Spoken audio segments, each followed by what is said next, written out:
2025ဆိုတာကြီးကလည်းမကြခင်ကုန်တော့မှာဖြစ်ပါတယ်။ဒါကြောင့်2026မရောက်ခင်မှာ2025မှာထွက်ခဲ့တဲ့ mobile game တွေကိုစောင့်ကြည့်စေချင်လို့ Top 10 Best အနေနဲ့ offline အနေနဲ့စောင့်လို့ရမယ့် game 10 game ကိုတင်ဆက်ပေးသွားမှာဖြစ်ပါတယ်။ graphic နဲ့ gameplay တွေကလည်းအရင်ကောင်းတဲ့ game တွေဖြစ်တာမလို့စမ်းစောကြည့်တဲ့ game တွေပဲဖြစ်ပါတယ်။ Subscribe မလုပ်ရသေးရင်တော့လုပ်ခဲ့ပေးပါရှင်။ဒါဆိုရင်တော့စလိုက်ပါမယ်။ Number 10 Prince of Persia The Lost Crown Mobile ကွန်ဆိုးပေါ်ကနေဆင်းသက်လာတဲ့ game ဖြစ်တာကြောင့် graphic ရော story ရောကမကောင်းမအောင်စိတ်မပူရပါဘူးရှင်။ဒီ game ထဲမှာသင်ဟာအချိန်ကိုထိန်းချုပ်နိုင်တဲ့စွမ်းအားရှိတဲ့စာကန်ဆိုတဲ့လူငယ်သူရဲကောင်းတဦးနေရာကနေစောကစားရမှာဖြစ်ပါတယ်။ဒီ game ရဲ့ရွေးချက်ကတော့ Mount Cave လို့ခေါ်တဲ့ကျင်းစာသိနေတဲ့နေရာတစ်ခုရဲ့လေးဝက်ချက်တွေကိုဖော်ထုတ်ရတဲ့ပုံစံမျိုးဖြစ်ပါတယ်။ gameplay ပိုင်းမှာတော့မြန်ဆန်တွက်လက်တဲ့တိုက်ခိုက်ရင်းနဲ့လှုပ်ရှားမှုတွေကိုအတိအကထားပြီးတော့စော့ရမှာဖြစ်ပါတယ်။ second ပိုင်းတွင်တုံ့ပြန်ရတဲ့ combo တွေရန်သူတွေကိုရှောင်ကွင်းပြီးတံပြန်တိုက်ခိုက်ရတဲ့စနစ်တွေဟာတခြား mobile game တွေနဲ့မတူပဲတမှုထူးခြားနေတာမလို့စော့ရတာပြောဖို့ကောင်းပါတယ်။အချိန်ကိုရက်တက်တာ teleport လုပ်တာစားတဲ့စွမ်းရည်တွေကိုအသုံးပြုပြီးစိန်ခေါ်မှုတွေရှိတဲ့လမ်းကြောင်းတွေကိုညံစမ်းပဟေလိတွေဖြည့်ရှင်းရင်းစော့ရမှာဖြစ်ပါတယ်။ vibrant graphic တွေနဲ့ console အဆင့် animation တွေကြောင့် mobile ပေါ်မှာတကယ့်ကိုတရက်လှပနေပါတယ်။ file size ကြီးမားပေမဲ့ offline မှာပဲ hardcore action ကိုခန်းစားချင်သူတွေအတွက် Prince of Persia The Lost Crown ဟာမလွဲမသွေစော့တဲ့2025ခုနှစ်ထွက် game တစ်ခုလို့ဆိုလို့ရပါတယ်နော်။ Number 9 Crayon Shinchan Shiro and the Cold Down Adventure Simulation ချစ်စရာကောင်းတဲ့ anime style graphic နဲ့ e-chan နဲ့ဇာတ်လမ်းကောင်းတွေကိုနှစ်သက်သူတွေအတွက်ပါဒီ game ဟာနာမည်ကျော်ရှင်ချန်ဆက်ကောင် Shiro နဲ့တူတူသဲလွန်စာရှာဖွေရတဲ့စွန့်စားခံတဲ့ live simulation ကိုပေါင်းစပ်ထားပါတယ်။ဇာတ်လမ်းကနှက်နေပြီးစိတ်ခံစားမှုပိုင်းကိုထိမိစေသလိုရှင်ချန်ရဲ့ထုံးစံတိုင်းပေါ်ပါပျော်ရွှင်စရာအစိပ်ပိုင်းတွေလည်းပါဝင်ပါတယ်။ကစားသူဟာ retro style ကြောင်မီသွေးတွင်မြို့ငယ်လေးတစ်ခုစူးစမ်းရပြီးပစ္စည်းတွေ crafting လုပ်တာဒေသခံတွေနဲ့ဆက်ဆံရေးတိစောက်တာစားတဲ့လှုပ်ရှားမှုတွေလုပ်ရပါတယ်။ရုပ်ရှင်နဲ့ gameplay ပုံစံချစ်စရာကောင်းတဲ့ဇာတ်ကောင်တွေနဲ့လွေထွေးတဲ့ဇာတ်လမ်းကို offline မှာခန်းစားချင်နေဆိုရင်တော့ဒါဟာရွေးချယ်တဲ့ game ပါ။ Number 8 Dead Cells Roguelike Platformer Dead Cells ဟာ roguelike နဲ့ action platformer ပေါင်းစပ်ထားပြီး hardcore gamer တွေအတွက်ပါ2025မှာ major update တွေရရှိခဲ့တဲ့အတွက် Number 8နေရာမှာထည့်ထားပေးတာဖြစ်ပါတယ်။ဒီ game ရဲ့အားသာချက်ကတော့မြန်ဆန်တွက်လက်တဲ့တိုက်ခိုက်မှုစနစ် fast pace combat ပါပဲ။ကစားသူဟာလမ်းကြောင်းတွေကိုစူးစမ်းရန်သူတွေကိုတိုက်ခိုက်ပြီးလျှို့ဝှက်ချက်တွေကိုဖော်ထုတ်ရမှာဖြစ်ပါတယ်။တခုရှိတာက boss fight တွေကအရင်ခတ်တာပါပဲ။အဲ့ဒီအပြင်သေဆုံးသွားတဲ့ခါတိုင်းအစကနေပြန်စားရပေမဲ့ပါမန်နဲ့ upgrade တွေကတော့အစကနေပြန်မစားပါဘူး။ pixel art ပုံစံဆိုပေမဲ့ animation တွေကအလွန်ချောမွေ့ပြီးထိန်းချုပ်ရတာလည်းအလွန်ကောင်းပါတယ်။ mobile မှာစိုးလိုက်ခံစားမှုမျိုးနဲ့စိန်ခေါ်မှုပြင်းတဲ့ action platformer တစ်ခုကိုရှာဖွေနေတဲ့ဆိုရင်တော့ Dead Cells ကိုလက်လွတ်မခံသင့်ပါဘူးရှင်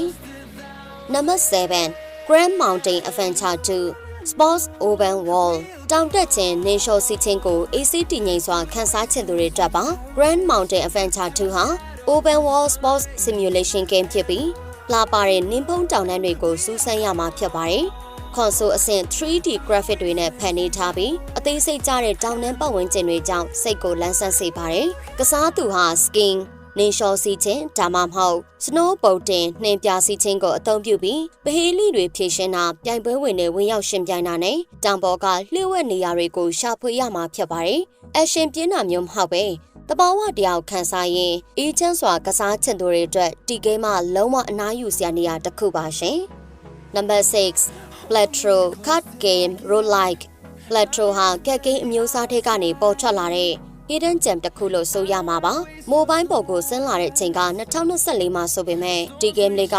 2025မှာတောင်ပြန်ဆောရတာတကယ်ကောင်းတဲ့ game ဖြစ်တာမလို့တင်ဆက်ပေးထားတာဖြစ်ပါတယ်။ update လည်းမကြခင်လာတော့မှာဖြစ်ပါတယ်။ဒီ game မှာ Game of the Year ဆုရဖို့ပါနီးကပ်ခဲ့တဲ့ game လည်းဖြစ်ပါတယ်။ဒီ game ရဲ့ပုံစံကပိုကောက်အခြေခံထားပြီး roguelike စနစ်နဲ့ပေါင်းစပ်ထားတာကြောင့် strategy ပိုင်းကအလွန်နှက်ဆိုင်ပါတယ်။ကစားသူဟာပိုကာလက်တွေကိုအသုံးပြုပြီးရမှတ်တွေရယူရမှာဖြစ်ပြီးအတီးကစိတ်ဝင်စားစရာကောင်းတာကတော့ဂျိုကာကတ်တွေပဲဖြစ်ပါတယ်။ဂျိုကာကတ်တွေဟာသင်ရဲ့ကစားဟန်ကိုလုံးဝပြောင်းလဲပြစ်နိုင်တဲ့ထူးခြားတဲ့စွမ်းရည်တွေပေးစွမ်းနိုင်ပါတယ်။ pixel art style နဲ့ဒေဂီတာက chill ဖြစ်စေပေမဲ့ gameplay ပိုင်းကတော့စိန်ခေါ်မှုရှိပြီးဉာဏ်ကိုသုံးရပါတယ်။နေ့စဉ်ကစားရမယ့် challenge တွေနဲ့အဆုံးသတ်ရှိတဲ့ compost တွေကို offline မှာပျော်ပျော်ပါပါစမ်းသပ်ချင်သူတွေအတွက်မရှိမဖြစ် game တစ်ခုပါရှင်။ Number 5 Monster Train Rule Light Deck Builder Strategy Games နဲ့ Card Game ကိုနှစ်သက်သူတွေအတွက်ဒီ game မှာလုံးဝကိုဆွဲလန်းစရာပါ။ Monster Train ဟာ Rule Light Deck Builder မျိုးစားဖြစ်ပြီးသင်ဟာမီးတောက်တွေနဲ့ပြည့်နေတဲ့ရထားပေါ်မှာသင်ရဲ့မဟာဗျူဟာကိုအသုံးပြုပြီးနတ်ဆိုးစစ်တပ်ကိုကာကွယ်ရမှာဖြစ်ပါတယ်။ Game ရဲ့စိန်ခေါ်မှုကတော့300ကျော်သောကပ်ပြားတွေထဲကနေအကောင်ဆုံး Synergies ပေါင်းဆက်အားကိုဖန်နေပြီးရထားရဲ့အထက်တိုင်းကိုကာကွယ်ရခြင်းပါပဲ။ Graphic တွေကအမှုပညာဆန်ပြီးကတ်ဒီဇိုင်းတွေကလည်းအလွန်လှပပါတယ်။ဉာဏ်စမ်းသလိုမျိုးစဉ်းစားရတဲ့ strategy ဘိုင်းကိုစိတ်ဝင်စားပြီး internet မျိုးပဲအချိန်ကြာကြီးစိတ်နှိမ့်မြုပ်ကစားချင်သူတွေအတွက်အကောင်ဆုံး game တစ်ခုပါ။ Number 4 Onio Action RPG Hack and Slash Onio ဟာ Diablo ဒါမှမဟုတ် Path of Exile လိုမျိုး Hack and Slash Action RPG ပုံစံကို mobile ပေါ်သယ်ဆောင်လာတဲ့ game မှာ game size ကြီးမားတဲ့ offline RPG တွေကိုရှာဖွေနေသူတွေအတွက်အထူးသင့်တော်ပါတယ်။ Dark Fantasy ကမ္ဘာကိုနောက်ခံထားပြီးကစားသူဟာရန်သူအများပြားကိုတပြိုင်နက်တည်းတိုက်ခိုက်တဲ့စိတ်လှုပ်ရှားမှုကိုရရှိမှာဖြစ်ပါတယ်။နှက်နေတဲ့ loot system နဲ့ character customization တွေကြောင့်ကစားရတာတကယ်ကိုဆွဲလန်းပါတယ်။မြန်ဆန်တဲ့တိုက်ခိုက်မှုကောင်းမွန်တဲ့ထိန်းချုပ်မှုနဲ့လှပတဲ့ effect တွေကို offline မှာအပြည့်အဝခန်းစားချင်နေဆိုရင်တော့ Onio ကိုမဖြစ်မနေစောင့်ကြည့်တတ်ပါတယ်။ Number 3 TMNT Shredder's Revenge Beat M Retro Game ခန်းစားချက်နဲ့ arcade style ကိုလွှမ်းဆွတ်သူတွေအတွက် TMNT Shredder's Revenge ဟာ2025ခုနှစ်ရဲ့အကောင်းဆုံး mobile port တွေထဲကတစ်ခုပါ။နာမည်ကျော် Ninja Turtles တွေနဲ့အတူရန်သူတွေကိုရိုက်နှက်ချေမှုန်းရတဲ့ Beat'em Up အမျိုးအစားဖြစ်ပါတယ်။ Game ရဲ့ pixel art graphic တွေဟာ1980ခုနှစ်များကကာတွန်းလိုခန်းစားချက်ကိုအပြည့်အဝပေးပြီး gameplay ကတော့အလွန်ရိုးရှင်းပြီးပျော်စရာကောင်းပါတယ်။သင်ဟာ Leonardo Raphael နဲ့တခြားသူတွေဖြစ်ကစားပြီး Foot Clan တွေကိုတိုက်ခိုက်ရမှာပါ။ Offline မှာ single player အနေနဲ့ကစားရတာအရန်ကောင်းပြီးစိတ်ကို relax ဖြစ်စေတဲ့ classic action ကိုလိုချင်သူတွေအတွက်အကောင်းဆုံးရွေးချယ်မှုပါ။ Number 2 Hitman Absolution Stealth Action Stealth Co-op Strategy မဟာဗျူဟာနဲ့ action ကိုပေါင်းစပ်ထားတဲ့ Hitman Absolution ရဲ့ mobile version ကတော့ Agent 47 ပရိသတ်တွေအတွက်အိမ်မက်တစ်ခုပါပဲ။ console အဆင့် graphic တွေနဲ့ design ပိုင်းအလွန်ကောင်းမွန်ပါတယ်။ဒီ game ထဲမှာသင်ဟာကမ္ဘာကျော်လောက်ကျန်တက်ဖြတ်သူ Agent 47ဖြစ်ကစားရပြီးရီမန်းချက်ပန်းနိုင်ကိုပြီးမြောက်ဖို့အတွက်ပတ်ဝန်းကျင်ကိုအသုံးပြုတာဖုံးကွယ်ပြီးသွာလာတာနဲ့အသွင်ယူတာစတဲ့နည်းလမ်းမျိုးစုံကိုအသုံးပြုရမှာဖြစ်ပါတယ်။ Offline မှာ mission ကြီးတွေကိုတနိုင်ကြော်ကြအောင်လျှို့ဝှက်စွာပြီးမြောက်အောင်လှုပ်ဆောင်ရတာက